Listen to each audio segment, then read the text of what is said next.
The broadcast is now starting. All attendees are in listen-only mode.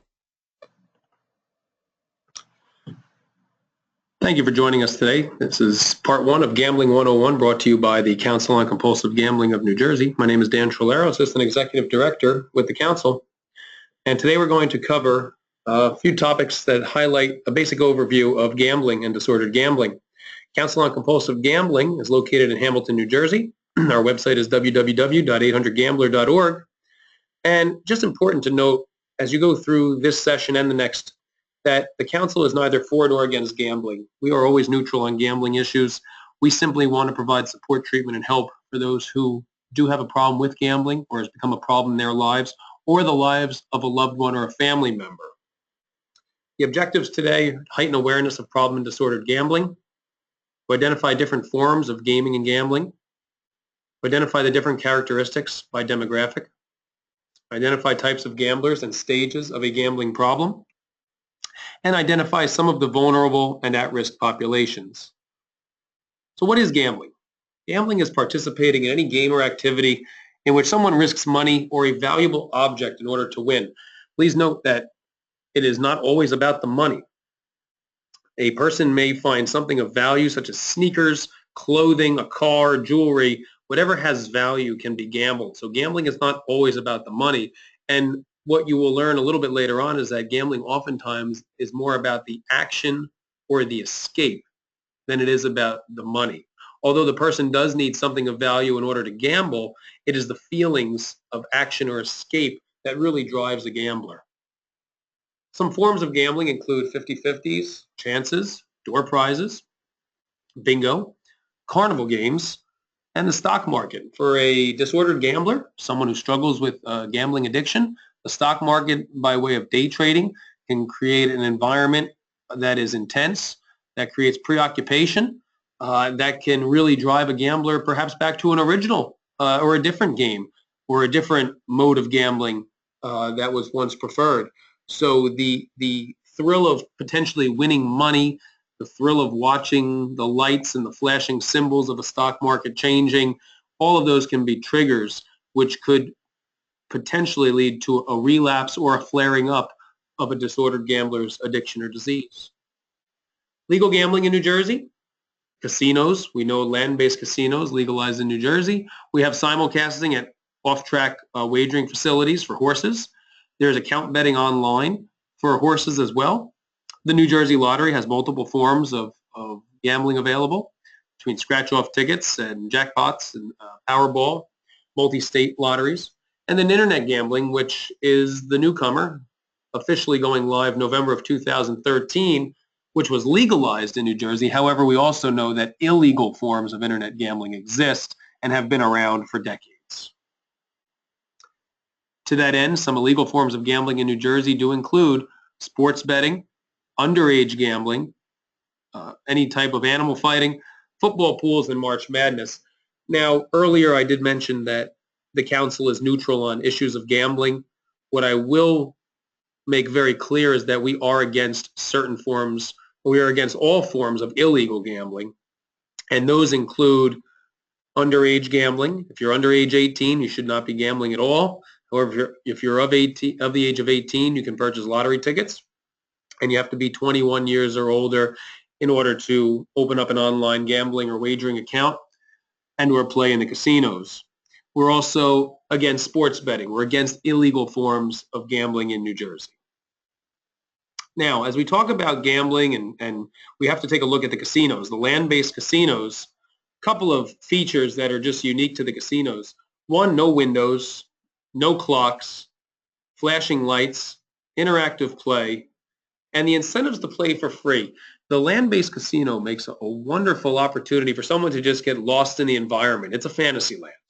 If anyone has ever been to Las Vegas, to Atlantic City, you've perhaps observed these little features that might be lacking. And if you have not, take a look next time and take a look and see, from the confusing carpeting to the opportunity for the flashing lights and interactive play, that this is alive and well. And it just immerses the person more in the experience to help forget about maybe the troubles of outside life and to also help with increasing the action that the person is looking to achieve.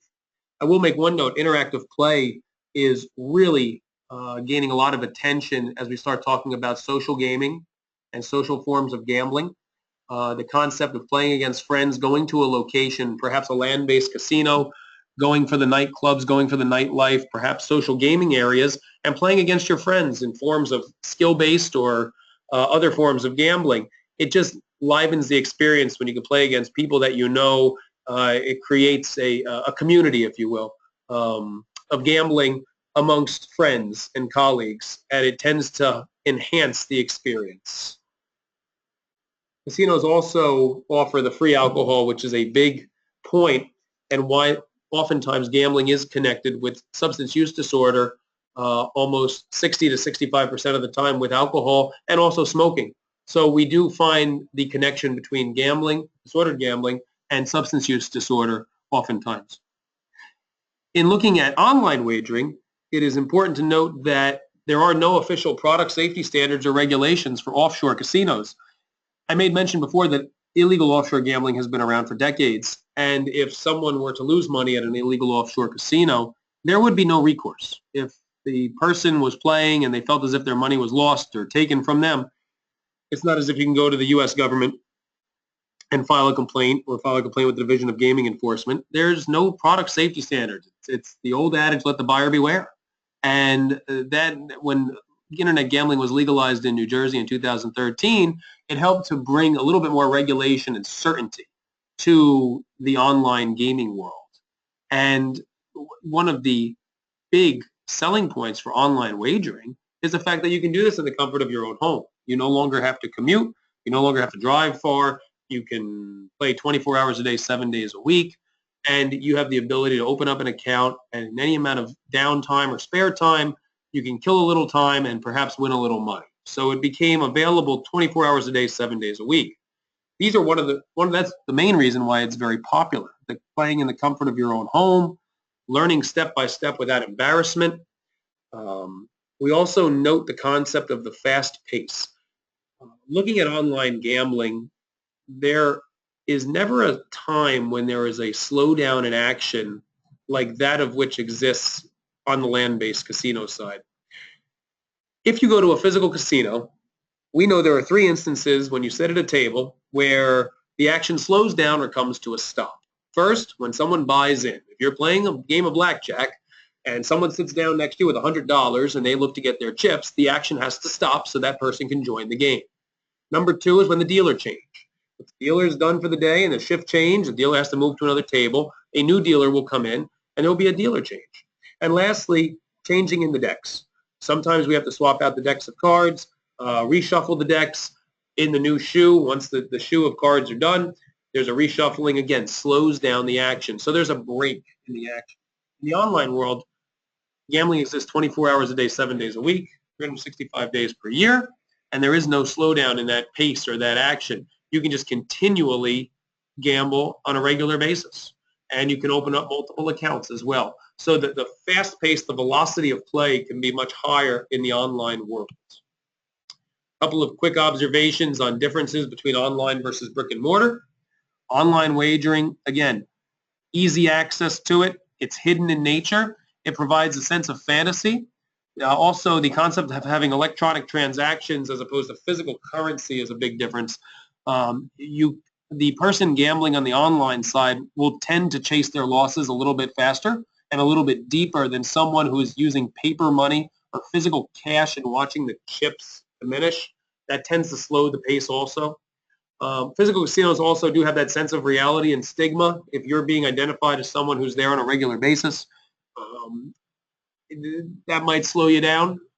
A disordered gambler does not like to be recognized when they are losing. They are happy to be the center of attention when they're winning. And also the sense of reality, looking at what's going on around you, it sometimes will slow a person down. When we talk about gambling, we must talk about those activities not currently deemed gambling, however, can lead to a form of gambling, like sports gambling, which is illegal, and that's fantasy sports. Fantasy sports is hugely popular around the United States. We have between 41 and 56 million Americans participating. It's a $15 billion industry with very little regulation and little to no tax. So this is something that has come to the forefront in the last couple of years, and one that is a hot button topic for the professional sports leagues, for state by state, for within the criminal justice system. We see a lot of participants playing fantasy sports within the jails, within the prisons. We see it in the schools, in the high schools, in the middle schools. It's a popular sport. We note that 8 out of 10 are male, and we know the average age, it applies to the millennials, 18 to 35, with the average age being right around the mid-30s. The favorite sport is football. Football accounts for almost 70% of all fantasy sports activities, and almost 18 hours are consumed on sports per week by the fantasy sports participant. There are 2 types of fantasy sports, daily fantasy versus season long. The concept of daily fantasy is one that the participant will draft or look for drafting new players and new teams on a regular basis, perhaps on a daily basis, perhaps on a weekly basis. It creates this level of excitement, this intense level of participation, more research, higher thrill and excitement factor. Season-long fantasy is where an individual or a participant will draft a team of players. They will be with that participant for perhaps the whole season, and maybe a trade or two will be made during the course of the season, but there's less research involved.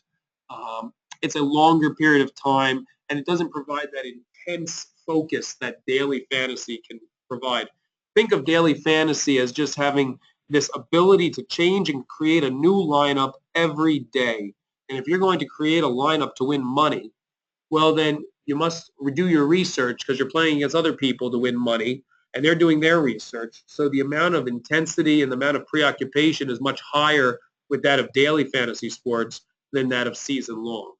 The Fantasy Sports Trade Association is a great resource for finding out information on what fantasy sports is, the nuances, the ins and outs, and that's at www.fsta.org.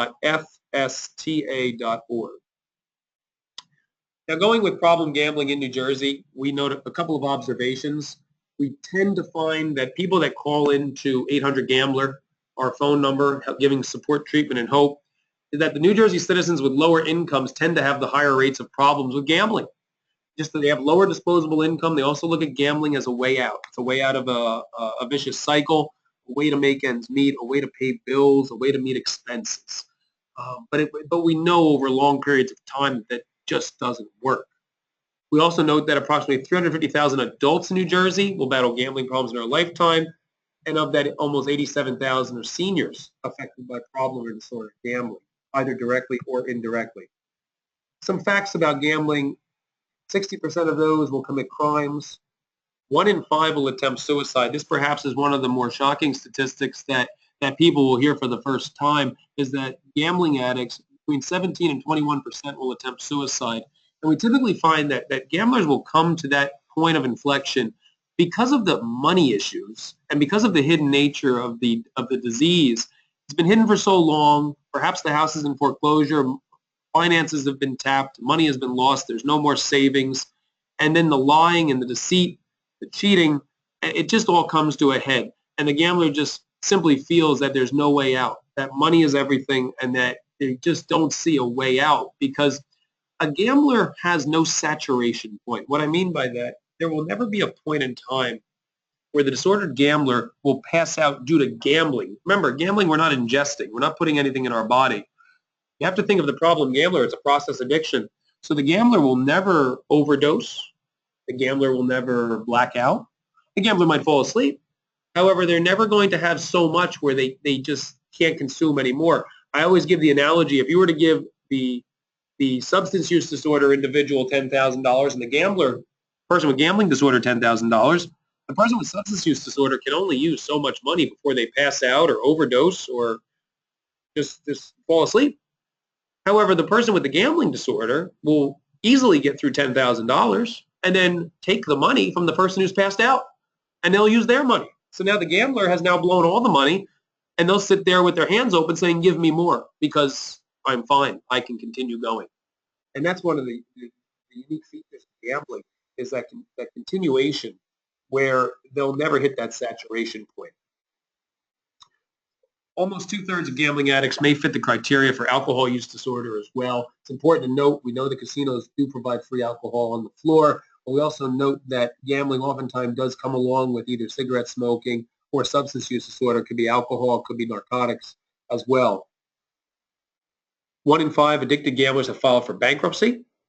We also note that 1 out of 2 will in some way, shape, or form abuse spouses and or children. Now, that could be mental, that could be emotional, it could be behavioral, it could be cyber, it could be physical, many different forms. It could be elder abuse, taking money from grandparents. So there are various forms of abuse. I don't think that's unique just to gambling. We also notice that among those with substance use disorder, because we do note higher rates of anger. We do note higher rates of guilt and shame. And those sometimes all come out in misplaced aggression, and it could come out in the form of abuse. Some other facts: 1 to 3% of the adult population of the U.S. has been acknowledged as having a gambling problem through various surveys. Additionally, surveys have shown that about 10 to 15% of American youth have experienced gambling-related problems. And in New Jersey, the Middle School Risk and Protective Survey, which comes out every other year, has shown between 2005 and 2013 that in any one given year, between 10 and 22% of adolescents have gambled at least one time in the prior year. Now, while between that range of 10 to 22% does not seem very high, we have to remember that this is a middle school survey. Therefore, any gambling that a middle school student does, an adolescent does, who's under the age of 18, is all technically illegal. We also note that the earlier one is exposed to or starts an activity, the higher likelihood that they are developing a problem with it, just quite simply because of the development of the brain with the prefrontal cortex coming along later on in life. So we do see that as a higher risk, or making adolescents at risk the earlier they start gambling. And how do adolescents get the lottery tickets or gambling? It's quite simple. Sometimes parents innocently will put them in the stockings at Christmas time. Sometimes they'll be given to them as a gift at graduation. So we do see this. We see this as what seems to be a harmless activity. With that said, we do have to keep in mind that if the adolescent or the young child does scratch off and win, say, a lottery ticket, and they win something of substantial value, that can create feelings and emotions of joy, excessive celebration, exuberance, and now that individual might have a distorted perception about risk, because they'll think that the first time they bought a lottery ticket, they're always going to remember the first time that they won a lot of money, and they can kind of cloud their risk-taking thinking as they get older. Lastly, 1 to 6% of youth may satisfy diagnostic criteria for disordered, pathological, compulsive. These terms have all been interchanged over the course of several years for that type of gambling. A few more facts: 20% of the homeless are gambling addicts. Roughly 1 out of 2 will divorce because of the lying and the cheating and the trust being broken. The average gambling debt is between $63,000 and $110,000. That survey was done about 8 years ago. And the last survey done by the University of Buffalo about 10 years ago, they indicated that living within 10 miles of a casino can increase the chance of becoming a problem gambler by 90%. What I gather from this type of study, more importantly than the numbers, is the concept that if you live closer to something that can create a problem in your life, there is a higher likelihood you will pick up that problem. And living within 10 miles of a casino, something with intermittent reinforcement of winning money, something that can become addictive, yes, that's going to increase the chance of becoming a problem gambler. And if we extrapolate forward and we think about internet gambling in New Jersey, there is now internet gambling available 24/7, 365 to people 3 feet from their hand. It's sitting in their pocket, or 2 feet sitting in their purse. So that is a concern, and that is something we are very mindful of. When we talk about cultural issues, we do note that culturally speaking, there are certain cultures that look at gambling a little bit differently, and that participate in gambling perhaps a little bit more frequently than others. We do note that the Asian culture makes up about a quarter of casinos' revenue because it is culturally accepted. We note that in New Jersey that African Americans, from the work that we've done in New Jersey, tend to prefer scratch-off games. We tend to find that female gamblers look for escape. That's the reason they gamble, and therefore they play video or slot machines. Whereas men prefer action-type games and therefore engage in table-type games or sports gambling illegally.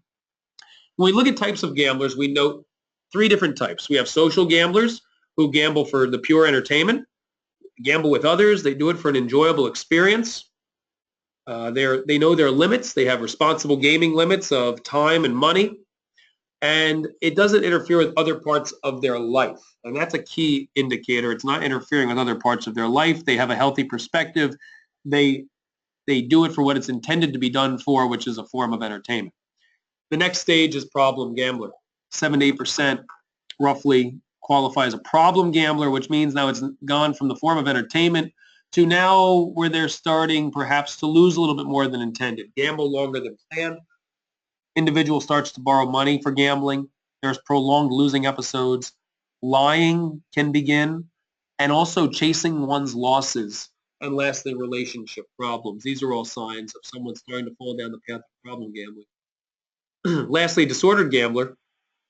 This is 2 to 3%. These are people where gambling is now preoccupying their life. Preoccupation, there's withdrawal if they're not gambling. There's isolation by gambling alone. They gamble for larger amounts, looking for bailouts. They can't pay expenses. They're setting aside money to gamble instead of pay bills. They alienate from significant others in their life. There might be illegal acts being committed to finance the gambling. And one of the key points here is that the disordered gambler will continue to gamble despite multiple attempts to stop. They to a point where they realize it's creating problem and dysfunction in their life and relationships as well. However, they're unable to stop on their own. They try, they feel withdrawal, they feel edgy, irritable, moody, and they'll go back to the gambling. And it's a vicious cycle. And this is the stage where we talk about helplessness and suicide. There are 5 E's of why people gamble. And when we look at this, we have to take a look at this because these are the reasons why people gamble. Number 1, excitement. And number 2, entertainment. These are, when we talk about social, responsible gamblers, people that are without the problem, yes, they appreciate excitement and entertainment, but it doesn't consume their life. They have other methods of finding excitement and entertainment. As you start falling into problem and disordered gambling, this is the only form of excitement. This is the only form of entertainment that someone can use. Another E is the escape. Escaping problems or pain. Sometimes people will choose a drug of choice because it brings them back to a happier point in their life, a happier time where they have a happy memory. It switches the brain to a happy mode, and they can just escape the problems for a little while or maybe pain that they're suffering from. The problem is when the gambling is done, life's problems don't go away. They're still there. It's just we turned our back on them. And now when I turn back around to face the problems or pain, it's still there. And oftentimes it's bigger not because the problem may have gotten bigger, but because perhaps part of me has gotten a little bit smaller and I'm unable to deal with that problem as effectively. Another E of why people gamble is the economics. It's for that money, that intermittent reinforcement. Some people just want the lifestyle. They want to win the money. But if we're always chasing the money, over time, statistically speaking, casinos are not in business because they're losing money. They're in business because they make money from other people statistically. And last, it's about the ego, the pride, the reputation, the identity. There's something to be said for a gambler who's known as a good gambler who wins a lot. And that is why a person who wins has a hard time admitting defeat as well. And oftentimes it's the ego that gets in the way when we're looking to get to the end of our gambling and we need help. That ego will hold on forever. And that's not just about gambling. That's about addiction in general. When ego is big and pride is big, it's hard for someone to deal with that. And that creates a lot of difficulty in someone's life in terms of admitting that they're powerless over something and that they have a problem. When we look at disordered gambling, what is disordered gambling? Well, it's maladaptive pattern of wagering and behavior. It continues despite multiple attempts to control or stop it. It also exists despite the negative consequences, and those negative consequences could be in relationships, finances, employment, social or psychological health. And it's important to note that DSM-5 recently moved from an impulse control disorder to a substance-related and addictive disorders. It elevated to be looked at in the same vein as substance use disorder. That is important to note, especially going forward as we start thinking about disordered gambling for treatment services, for funding, for reimbursement, for programming. All of these will come into play in the years to come. Phases of problem gambling, as we look at the chart of gambling and recovery, the winning phase typically will start off with a little bit of a winning streak. A social, fun, enjoyable experience, individual gambles, perhaps there's a big win. One of the early indicators for someone developing or being at risk for developing a gambling problem are one of two things. One, a big win early, and two, earlier start. We mentioned before when adolescents start gambling early, they're at risk. And if they have a big win early, perhaps winning $500 on a scratch-off ticket, that could even put them at a bigger risk. Because again, that misperception of odds and risk and getting that feeling associated at an early age that they can carry with them. So the winning phase is typically marked by just that, early win, frequent win, or just enjoyable experiences. But then over time, the odds start to come back in line, and we start going through a period of losing. And what happens in the losing phase is that there's prolonged losing episodes. Perhaps there's lying. Individual might start losing time from work, maybe some more frequent trips to the casino, lying to others, and their home life is starting to get a little rocky. Relationship issues could begin here, and borrowing money. As we get to desperation, the losing stage now progresses to desperation, and in desperation, the gambler is looking for bailouts. There's a tremendous amount of time thinking about and gambling, so it's preoccupying the mind. There could be remorse, panic could set in, there could be blame. The person's reputation could be affected if it's found out how much they're gambling or how much they're losing. And this is where we start considering and can see illegal acts taking place. The bottom is critical. That's the rectangle at the bottom. That's where you have your hopelessness, suicide ideations, maybe arrest, prison, jail, maybe substance use disorder as well, emotional breakdowns and withdrawal symptoms. This is the point where the person decides, am I going to recover?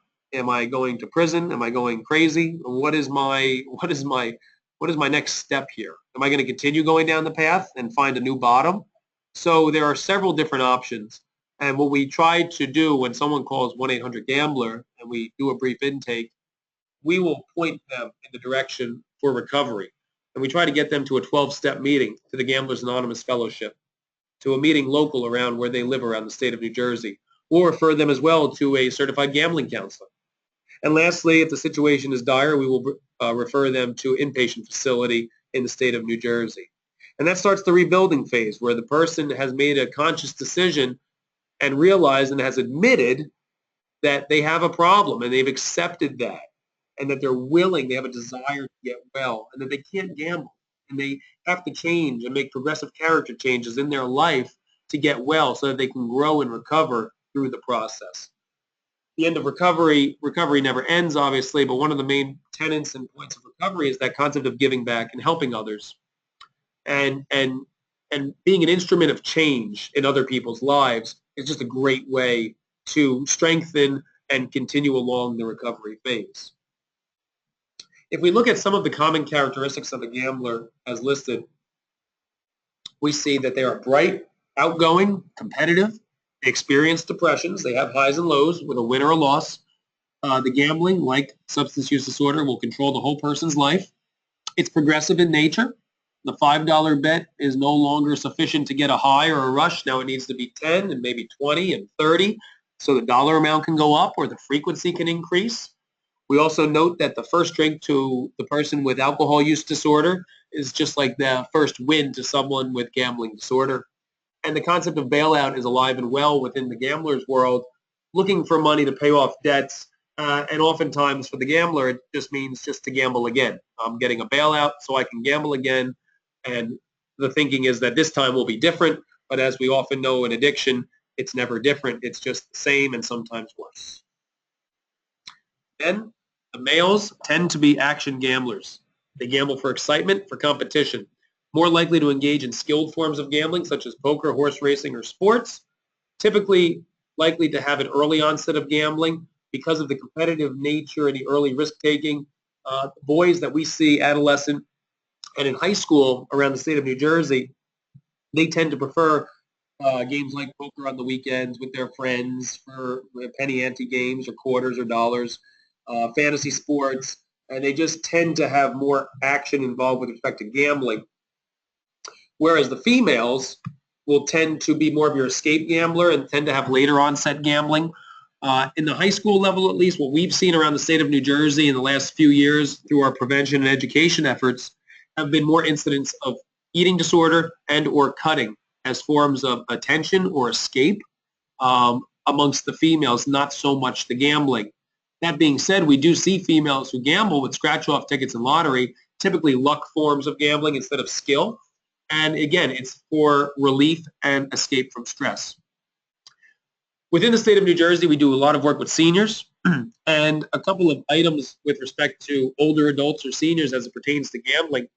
It's an opportunity to eat up some free time, to alleviate boredom, for camaraderie. Perhaps there was a death of a spouse. Seniors might be lonely, and they want to go participate on a trip with new friends. There could be retirement where they've moved away from their home. They're in a new living community.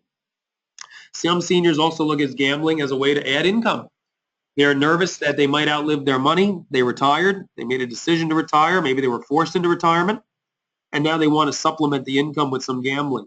And that's where we need to be mindful of how often is the senior gambling? Are they doing it responsibly? And we'll participate in several programs and initiatives around the state of New Jersey for wellness initiative for senior education, for providing responsible gaming training for seniors, and also recognizing that sometimes harm reduction is appropriate for seniors and older adults.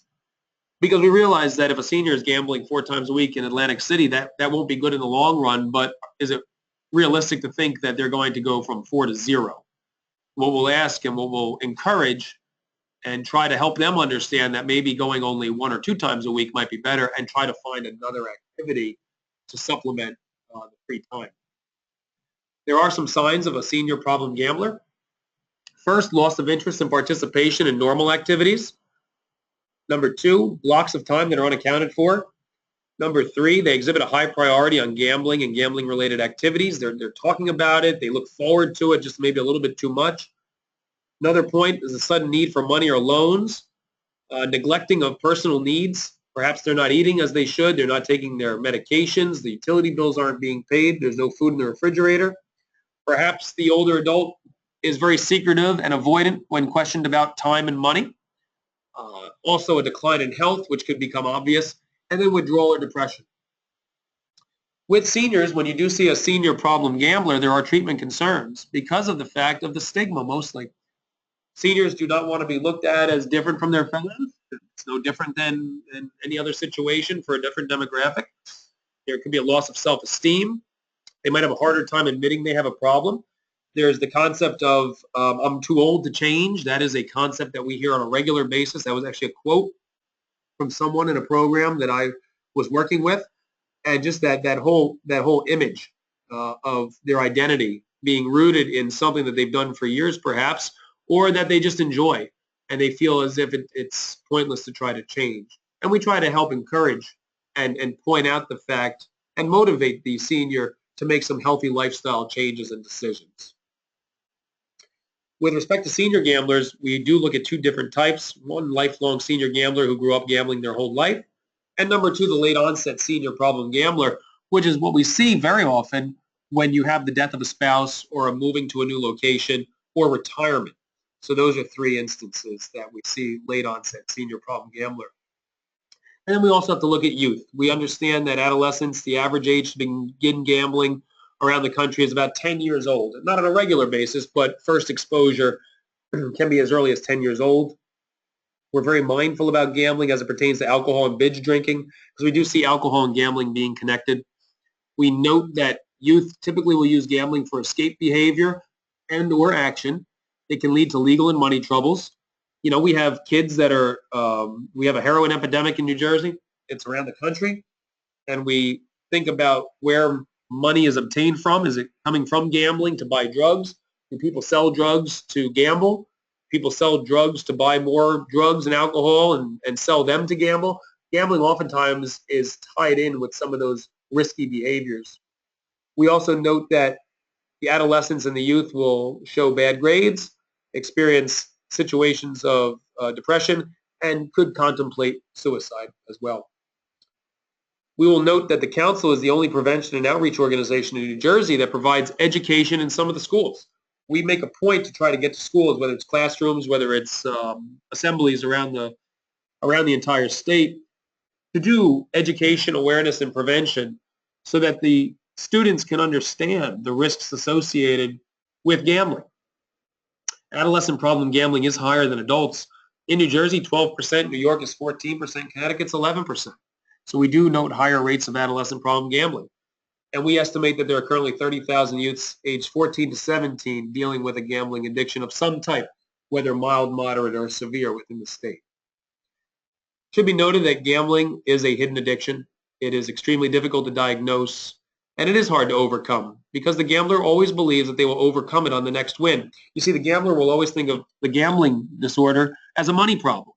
But what we know over time, what we know in recovery from addiction, it has very little to do about the substance or the money. It has everything to do about the character, the progressive nature of the illness, some of the flaws we need to work on, making changes, making behavioral changes, making better choices, maybe addressing some unresolved childhood trauma, and giving someone the tools and the motivation for change that they need, and also the courage and the confidence to make those changes.